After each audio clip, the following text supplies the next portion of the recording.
राधे राधे, हरी बोल, हरे कृष्णा। कैसे हैं आप सब लोग? आशा करती हूँ कि आप लोग बहुत ज़्यादा अच्छे होंगे। आज शेयर करने वाली हूँ कैसे मैं एक दिन पहले एकादशी की जो कुछ तैयारियाँ होती हैं वो कर लेती हूँ, जिससे कि अगले दिन मुझे थोड़ा आराम रहे। तो आज बस वही तैयारी मैं यहाँ पे कर रही थी। सबसे पहले मैंने सोचा कि चौकी को साफ़ कर लेते, थोड़ा पोंछ लेते हैं। और अब मैं सारे बर्तन धुलूँगी पूजा से रिलेटेड। शाम को मैं ये सारा काम कर लेती हूँ, क्योंकि देखिए अगले दिन इतना टाइम नहीं होता है मॉर्निंग में। अभी तो स्कूल वगैरह खुल गए और मुझे भी जाना होता है, आप सबको पता है। तो इतना टाइम नहीं होता कि मैं सुबह सुबह ये सब कुछ कर पाऊँ। तो शाम को मैं क्या करती हूँ कि सबसे पहले मैं पूजा की थाल हो गया, दिया हो गए जिसमें धूप बत्ती लगाई जाती है, धूप बत्ती स्टैंड्स हो गए, ये सारी चीज़ें ना मैं शाम को ही धुल के रख देती हूँ, क्योंकि सुबह तक आराम से सूख भी जाता है।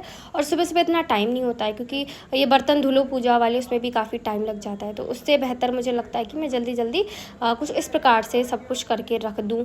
और मैं ना हमेशा इस टब में ही चीज़ें धुलती हूँ, पूजा वाली जितनी चीज़ें हैं, क्योंकि क्या रहता है एक ही में सारी चीज़ें धुल लो। अब ऐसे चट्टान पे बैठो बर्तन वाली जगह पे अच्छा नहीं लगता है धुलना, बाथरूम में आप धुलोगे नहीं। तो इसलिए एक टब मैं ये कर लेती हूँ उसी में, क्योंकि थोड़ा बहुत जो पानी होता है फिर बाद में मैं बोल देती हूँ हमेशा एक ही मैं गमले में डाल देती हूँ, ठीक है। तो फिर उसके बाद मैंने क्या किया, ये पीतल की जो भी चीज़ें आप सबको पता है कि मैं पीताम्बरी से ही साफ़ करती हूँ, मैंने बताया हुआ है पहले भी। तो उससे क्या होता है, ये बहुत अच्छे से साफ़ हो जाता है, गंदगी वगैरह निकल जाती है, कलर आ जाता है बढ़िया साफ़ साफ़ वाला। तो इस तरीके से मैं साफ़ करती हूँ।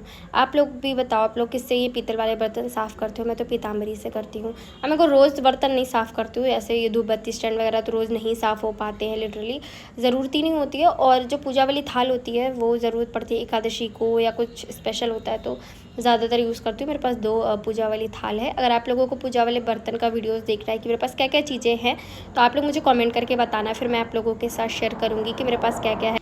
और ये करने के साथ साथ मैं डेकोरेशन भी शाम को कर लेती हूँ, अगर मुझे कुछ आर्टिफिशियल चीज़ों का करना होता है, ठीक है। अब जैसे मुझे इस एकादशी पे, अभी योगिनी एकादशी है, तो मैं सोच रही हूँ कुछ फ्रेश फ्लावर्स की एंड फ्रेश फ्रूट्स की जो डेकोरेशन है वो करूँ। ज़्यादा नहीं, थोड़ी तो कर ही लेती हूँ मैं।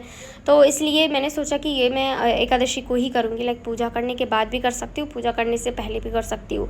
तो थोड़ी जैसे पहले कर ली बाकी बाद में कर ली, इस तरीके से भी कर सकती हूँ। तो इस वजह से एक दिन पहले नहीं कर रही हूँ, क्योंकि फूल तो तुरंत मुरझा जाएंगे, गर्मी हो रही है अभी भी अच्छी खासी। तो इस वजह से फिर मैंने सोचा कि वो मैं सुबह करूँगी, तो बाकी का काम निपटा लेती हूँ। अब इन्हीं सारी चीज़ों को करने में मुझे बहुत ज़्यादा टाइम लग गया था। तो आप लोग सोच सकते हो कि टाइम बहुत ज़्यादा लगता है। शेयर इसलिए कर रही हूँ कि जिससे कि काफ़ी सारे लोग जो सुबह करते हैं ना, वो थोड़ा सोचे कि। और मेरी 3-4 चीज़ें गिनी है, जैसे लड्डू किट्टू के कपड़े पहले डिसाइड कर लेना, ज्वेलरी वगैरह निकाल देना, क्योंकि इसमें ही बहुत टाइम लग जाता है भाई, उनके लिए ही मुझे बहुत टाइम लगता है।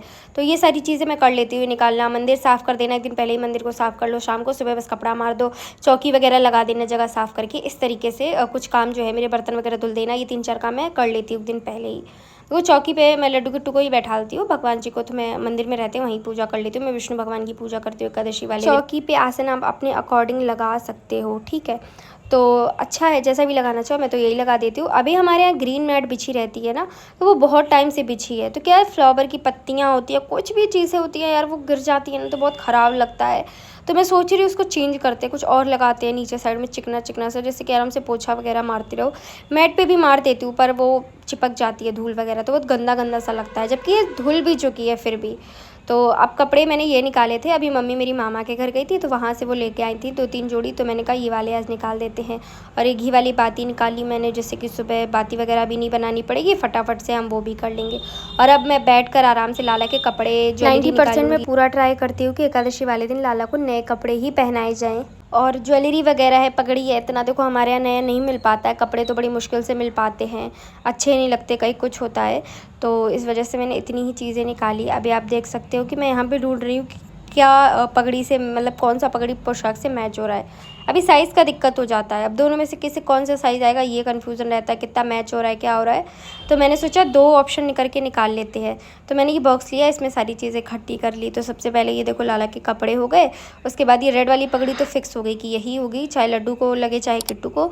और इस पर कन्फ्यूज़न था तो मैंने इस पर 2 ले ली पगड़ी। उसके बाद ये ऑरेंज वाला नेकलेस मिल गया, रेड भी मिल गया, ये भी पूरा अच्छे से मैच हो गया। उसके बाद ये देखो नज़रिए हाथ में पहनाऊंगी, मुझे ना नज़रिए बहुत अच्छे लगते, तो ये गोल्डन वाला और सिल्वर वाले 2 हैं, तो एक एक करके दोनों जन को पहना देंगे, खुशी से पहन लेते हैं। उसके बाद ये रही लाला की कमरबंद, नज़र ना लगे, ये लाला के कुमकुम बॉक्स भी रख लिया मैंने, इसमें इयररिंग्स रखे हैं लाला के, और लाला का नया बिस्तर, मतलब साफ़ बिस्तर बिछाती हूँ उस दिन। तो ये सारी चीज़ें मैंने इकट्ठी कर ली। तो बस इसी प्रकार से मैं कुछ तैयारी कर लेती हूँ। आज का वीडियो आपको पसंद आया हो प्लीज़ लाइक कीजिएगा, कमेंट कीजिएगा,